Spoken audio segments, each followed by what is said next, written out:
In 1861, Harriet Jacobs published The Incidents in the Life of a Slave Girl. Through her words, she revealed the pain, fear, and courage of enslaved women and families who were torn apart and separated. During slavery, families were often separated in auction blocks on auction days. Husbands, wives, and children sold to different owners, never getting the chance to see each other again. Fast forward 150 years later, this continues. Today, in modern America, family separation still occurs, but instead of on auction blocks, it's under immigration laws. When families come to the U.S. to seek refuge, they are often detained and separated from each other by ICE.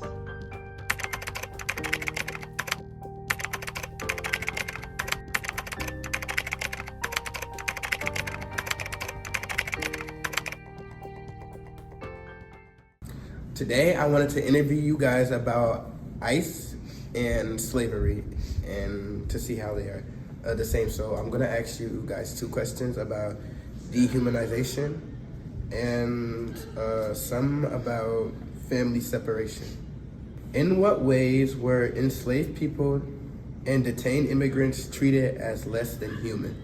When the slave masters when they would experiment on black women or just black people in general in terms of birth. Slavery in ICE isn't human because when ICE, they separate families and they do not care about anything else besides about somebody's legal status, which you can't really be illegal on stolen land. That's just my personal opinion. Then when it comes to slavery, they were forced to do things that they shouldn't have been forced to. A lot of the women were raped and a lot of the slaves were being colonized and wanted to change their religion to Christianity, forcing them to have beliefs that they did not want to have. They both dehumanize certain ethnic groups and cause them to feel belittled and even rip apart their families and just destroy their lives. How does losing your dignity affect how you see yourself and the world around you? Losing your dignity can make you feel like less than a person. It can just amplify whatever your oppressor is making you think already. Like I said, making you feel less than, and then you view the world as like not important because you feel not important. Make you feel belittled and lower your self-esteem and confidence. It will lower your self-esteem. Basically, you wouldn't believe in yourself as much. In the world, you will view it as other people's view it because you don't really have dignity and you don't really have a voice of yourself. When you think about ICE detention and slavery, how do both show a loss of freedom and control over people's lives?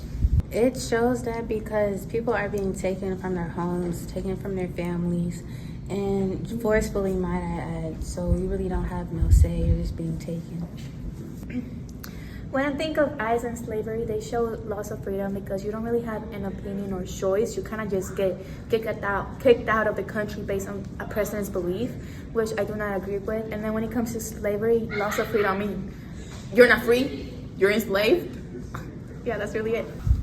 What do you think happens to someone emotionally when all their choices are taken away?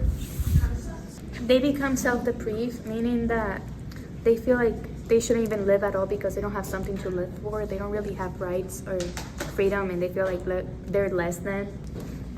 They lose all of their senses and just can't be a free thinker and just can't think as much. Yeah. Thank you for letting me interview you guys, and I really appreciate you guys answering my 4 questions. Since January 2025, ICE has sharply escalated enforcement, with over 2 million undocumented individuals deported or self-deported, and 59,000 people currently in detention centers. Raids have targeted homes, workplaces, and community spaces, often detaining individuals without criminal convictions. 65% had no convictions, and over 93% had no violent offenses. Another example is in Florida, over 100 members of the Maya immigrant community were detained in recent months, leaving children stranded and families shattered. The community is also actively involved in advocacy for human rights and inclusion in decision-making spaces. They have been instrumental in organizing indigenous language services at the U.S.-Mexico border and creating a grassroots indigenous interpreter network. These numbers aren't just statistics. They represent mothers, fathers, and children whose stories mirror the same suffering Harriet Jacobs described over 160 years ago. Jacobs once wrote, "Why does the slave ever love? Why allow the tender drills of the heart to twine around objects which may at any moment be wrenched away by the hands of violence? This question still echoes today, through every child crying for their mother behind chain-link fences, through every parent begging to know if their child is safe. Jacobs hid for 7 years in an attic just to keep her children from being sold. Today, parents sleep on concrete floors under fluorescent lights, praying that ICE agents won't take their children before sunrise. Harriet Jacobs lived through laws that protected slaveholders, not people. For example, like the Fugitive Slave Act, which turned freedom itself into a crime. Today we live with laws that still echo this injustice. There's one bill, H.R.6121, the No Child in Cages Act. It's gathering dust in the Senate right now. This bill would ban child detention entirely, limiting family separation to 48 hours max.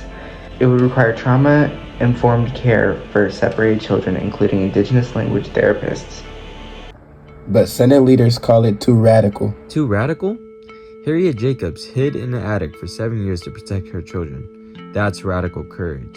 What's radical is letting toddlers represent themselves in immigration court. And let's be clear, this isn't cruelty, it's profitable. Harriet once called enslaved people marketable commodities. Well, today, private prisons like the Core Civics makes $3.4 billion a year from ICE contracts. Another example is mothers in Arizona detention centers. They sew masks for 17 cents an hour, a practice still legal under a federal labor loophole. Meanwhile, those same mothers pay $5 a minute to call their children.